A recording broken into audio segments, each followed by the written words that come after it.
عبد الرحمن الثالث 21 سال کی عمر میں تخت نشین ہوا تھا۔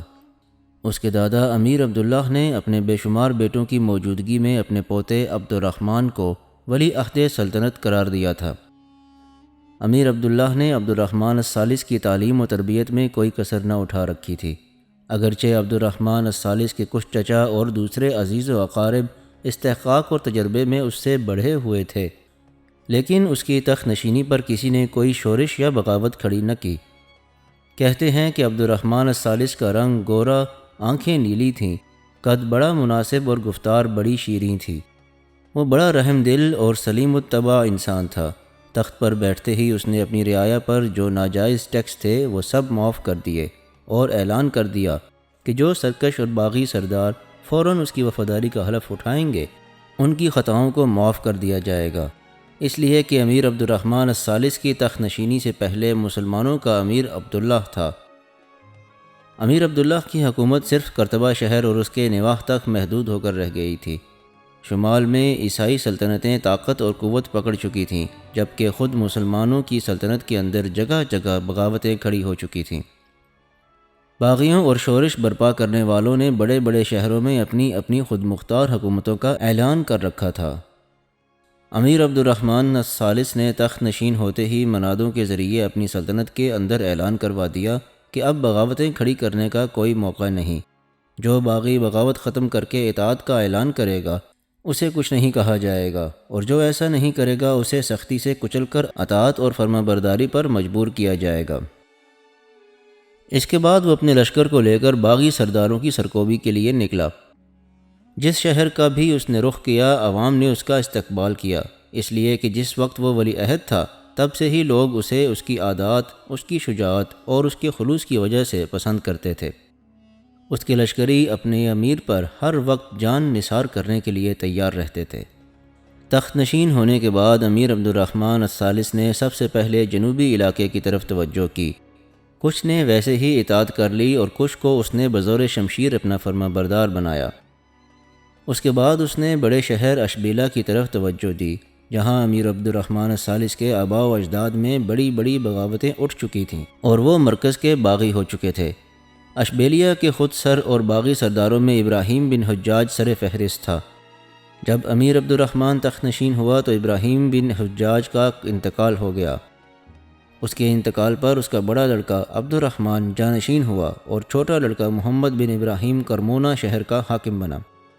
انہی دنوں مرنے والے ابراہیم بن حجاج کا چھوٹا بیٹا محمد قرطبہ شہر میں امیر عبد الرحمن الثالث کی خدمت میں حاضر ہوا اور بغاوت ترک کر کے اپنی خدمات پیش کیں۔ امیر اس کی اطاعت پر بے حد خوش ہوا اور اسے ان علاقوں کا والی بنانا منظور کر لیا جہاں سے وہ آیا تھا۔ جب اشبیلیہ اور کرمونا والوں نے امیر کی اطاعت قبول نہ کی تو امیر اپنے لشکر کے ساتھ نکلا۔ دریائے کبیر کے کنارے امیر عبد الرحمن اور باغیوں کے درمیان ہولناک جنگ ہوئی۔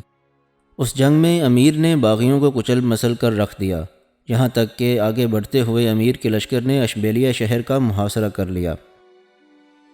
اہل شہر نے مقابلے کی طاقت نہ دیکھ کر اطاعت قبول کر لی اور شہر کے دروازے انہوں نے امیر عبد الرحمن الثالث کے لیے کھول دیے۔ اس طرح اشبیلیہ کی بغاوت کا خاتمہ ہوا۔ اشبیلیہ پر قبضہ کرنے کے بعد امیر عبد الرحمن نے کرمونا کے باغیوں کا بھی خاتمہ کر کے وہاں بھی قبضہ کر لیا۔ اس کے بعد باغی اپنے آپ اطاعت قبول کرنا شروع ہو گئے۔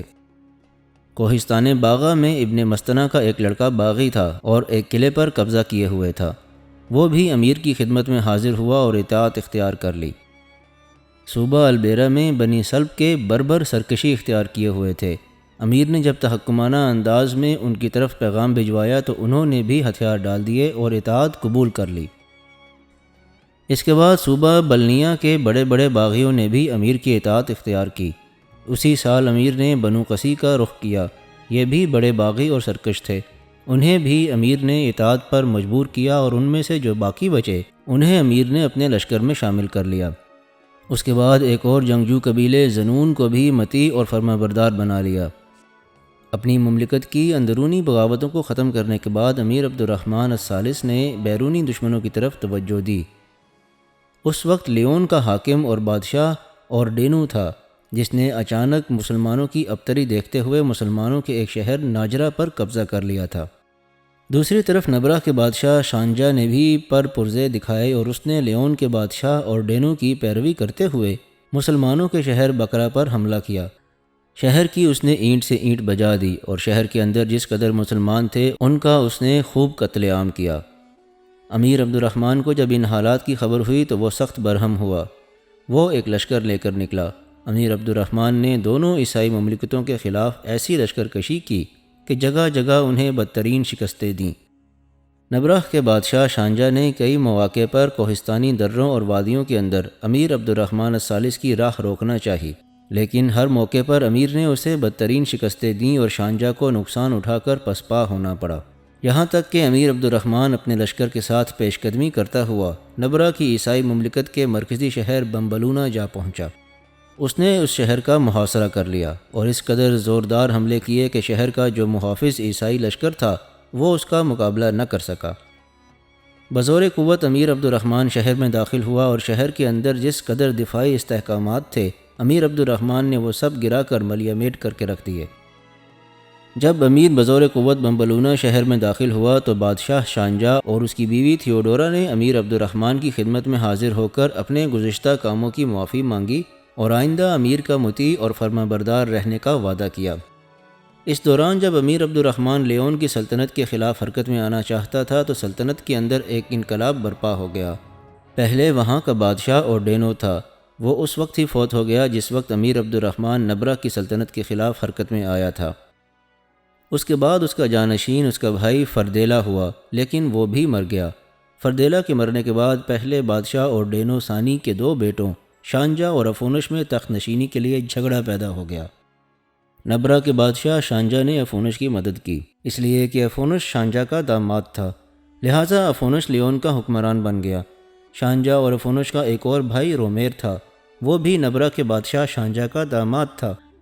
رومیر نے اپنے بھائی افونش کا ساتھ دیا تھا۔ اب شمال میں دو بڑی اور چھوٹی ریاستیں تھیں۔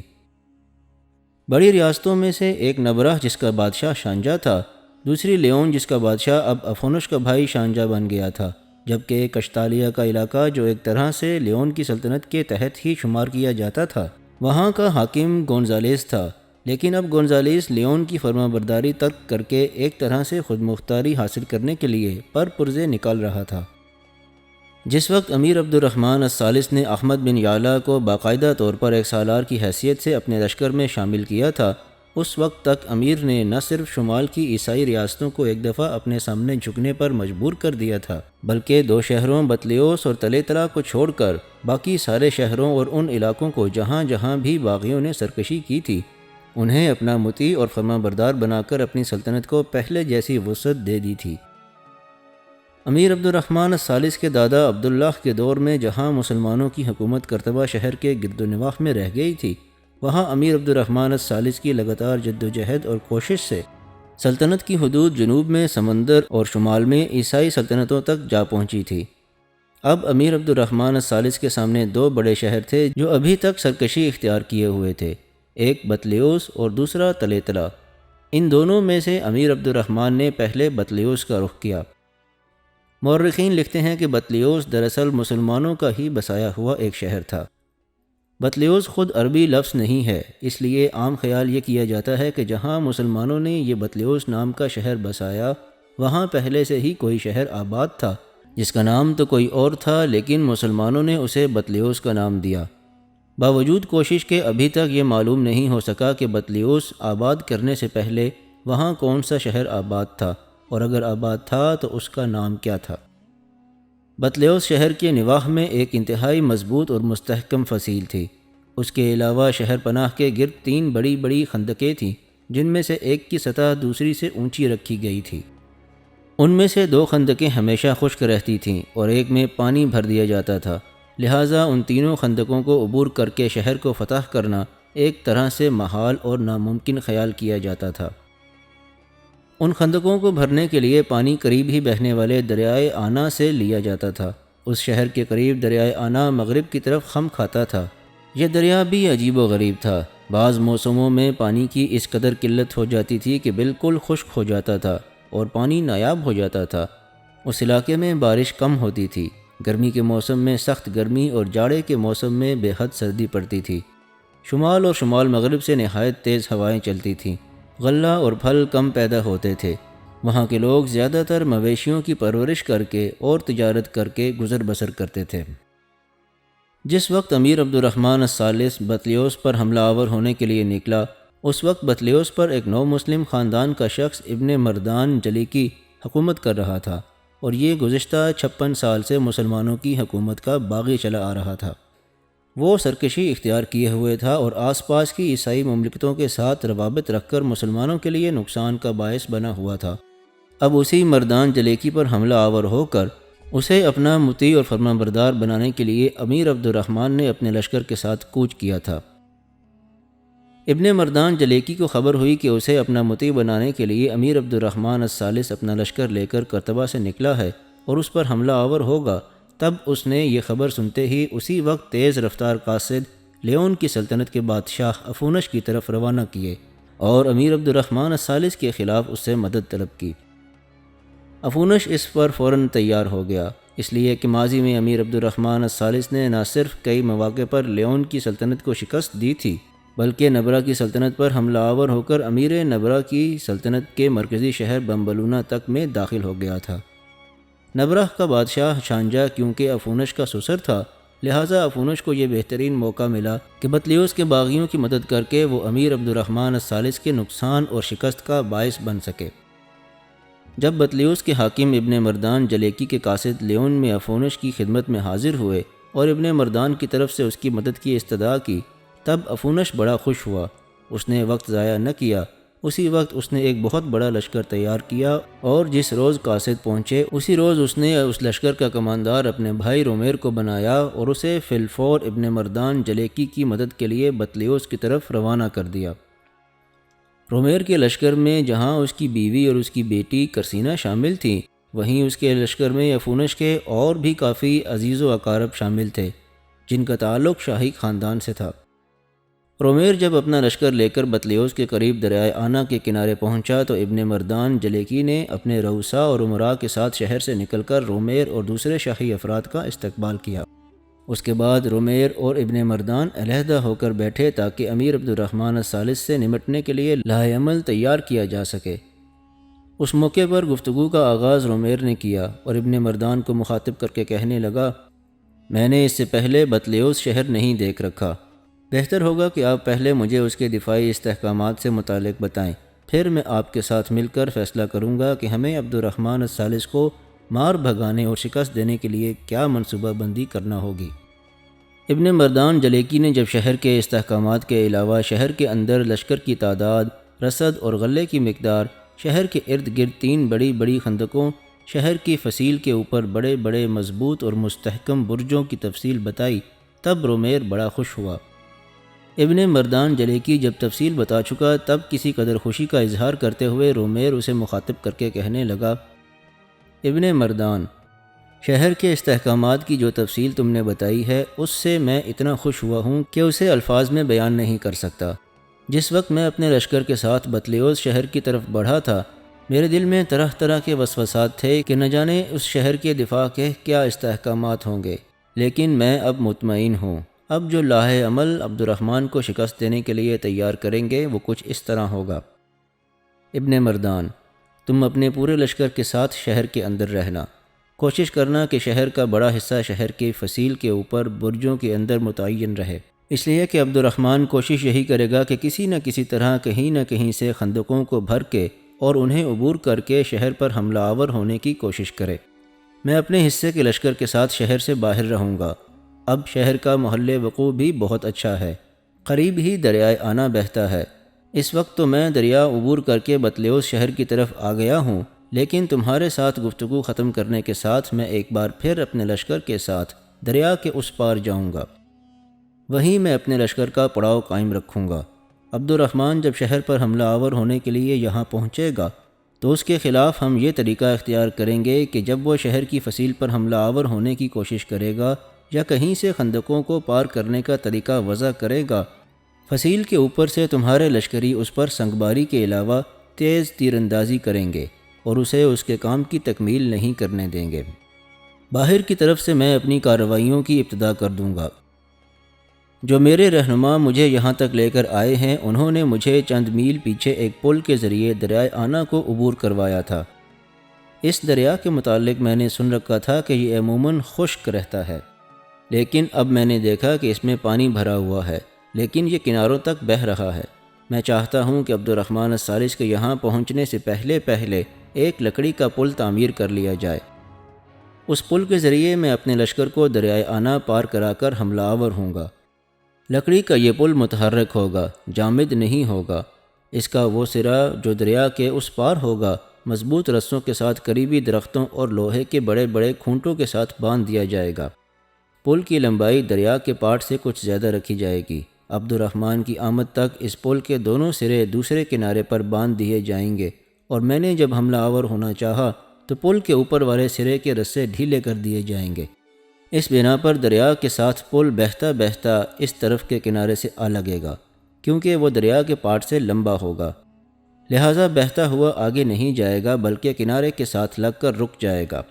جب ایسا ہوا کرے گا تو پل کے ذریعے میں اپنے لشکر کے ساتھ اس طرف آیا کروں گا اور عبد الرحمن کی پشت کی طرف سے حملہ آور ہو کر اسے نقصان پہنچا کر اسی پل کے ذریعے واپس چلا جایا کروں گا۔ اب متحرک پل کا ہمیں یہ فائدہ ہوگا کہ جس وقت میرے سارے لشکری پل پر چلے جایا کریں گے تو میرے لشکر کے اندر بگل بجا کرے گا۔ اس بگل کی آواز ایک طرح سے دوسرے کنارے میرے پڑاؤ کی طرف اشارہ ہوگا کہ اب وہ پل کا دوسرا سرا بھی اپنی طرف کھینچ لیں۔ اس طرح وہ جب اوپر والا سرا بھی اپنی طرف کھینچ لیں گے تو پورا پل ایک بار پھر دوسرے کنارے کے ساتھ جا کر لگ جائے گا۔ اس طرح میں اپنے لشکر کے ساتھ بحفاظت اپنے پڑاؤ کی طرف چلا جایا کروں گا۔ اس طرح عبد الرحمن کے خلاف کارروائیاں جاری رہیں گی، اور میں سمجھتا ہوں کہ جو منصوبہ ہم نے بنایا ہے، اگر ہم اس پر عمل کرنے میں کامیاب ہو گئے تو چند ہی دنوں میں عبد الرحمن ہمارے جان لیوا حملوں سے تنگ آ کر اور شکست اٹھا کر واپس کرتبہ جانے پر مجبور ہو جائے گا۔ یہاں تک کہنے کے بعد رومیر رکا، پھر بے پناہ خوشی کا اظہار کرتے ہوئے ابن مردان کو مخاطب کر کے کہنے لگا، ابن مردان، اگر ہم نے بطلیوس شہر کے نواح میں تمہارے ساتھ مل کر عبد الرحمن کو شکست دے دی تو اس کا صرف تمہیں ہی فائدہ نہیں ہوگا کہ تم بطلیوس پر ایک آزاد حکمران کی حیثیت سے حکومت کرتے رہو گے، بلکہ اس کا فائدہ شمال کی عیسائی سلطنتوں کو بھی ہوگا کہ آنے والے دور میں کبھی بھی عبد الرحمن ان پر حملہ آور ہو کر انہیں نقصان پہنچانے کی جرت اور جسارت نہ کر پائے گا۔ رومیر کے اس طریقہ کار کو سن کر ابن مردان بڑا خوش ہوا اور بڑے پرسکون انداز میں رومیر کو مخاطب کر کے کہنے لگا، یہ پل والی آپ کی کارروائی مجھے بے حد پسند آئی ہے۔ پل بنانے کے لیے میں آپ کو وافر مقدار میں لکڑی مہیا کر سکتا ہوں۔ اس پر رومیر اچھلنے کے انداز میں کہنے لگا، اگر یہ بات ہے تو پھر پل کی تعمیر کا کام آج ہی شروع کر دیا جائے گا۔ ابن مردان نے اس سے اتفاق کیا، پھر دونوں اپنی جگہ پر اٹھ کھڑے ہوئے۔ اسی روز ابن مردان اور رومیر دونوں نے اپنے لشکریوں کو متحرک کیا۔ شہر کے اطراف میں جو درخت تھے انہیں کاٹ کر بڑی تیزی سے پل بنانا شروع کر دیا۔ عبد الرحمن کی آمد سے پہلے ہی یہ پل بنا لیا گیا، اور اس پل کے ذریعے رومیر اپنے لشکر کو دریائے آنا کے اس پار لے گیا اور پل کے دونوں سرے دوسرے کنارے کے ساتھ باندھ کر عبد الرحمن کی آمد کا انتظار کرنے لگا، جبکہ خود ابن مردان جلیکی نے شہر کے اندر سارے دفاعی انتظامات کو آخری شکل دے دی۔ فصیل کے اوپر اس نے ہر برج کے اندر لشکریوں کو مستعد کر دیا تھا۔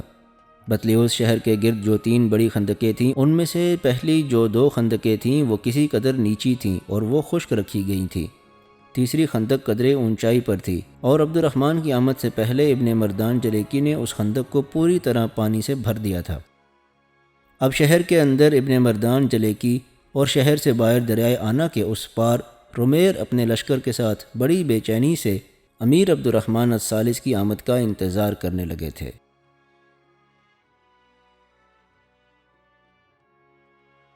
اگر آپ کو یہ ویڈیو پسند آئی ہو تو اس کو لائک اور شیئر ضرور کیجیے گا، اور چینل کو سبسکرائب بھی کر لیجیے گا تاکہ آئندہ آنے والی تمام ویڈیوز آپ کو باقاعدگی سے مل سکیں۔